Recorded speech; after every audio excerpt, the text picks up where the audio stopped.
Importing scores from Canvas into eSchool.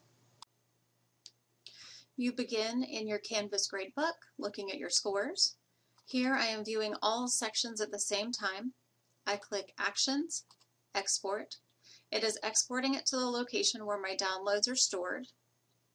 If I click down here to show in folder, it shows me that it is in my downloads folder. I need to open up this file and take a look. This is a CSV file. CSV stands for comma separated value file, and so the commas that are in here make a difference. This year we have a comma in the student name column, and we also have a comma in the name of the course.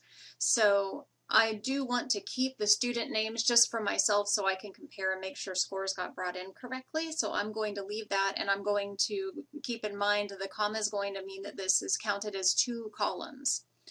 For the course, I don't need this column because they're all from the same course, so I am just going to delete this column, and that gets rid of that issue.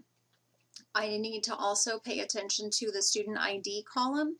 In this case, it is both the SIS user ID and the SIS login ID are both the same, and those are both student IDs.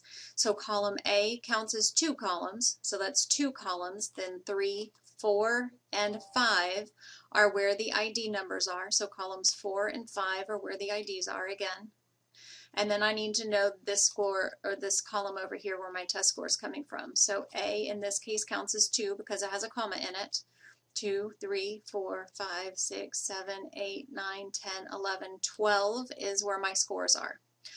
Since I made changes to this file, I must save those changes, otherwise it will not work. So I saved my changes, and I can close out of my file now. I will switch to my gradebook. In the gradebook, you need to already have the column entered that has the assignment information in it. You'll click on this third icon down below the name, import scores from file, choose your file from wherever you saved it. This is a CSV file.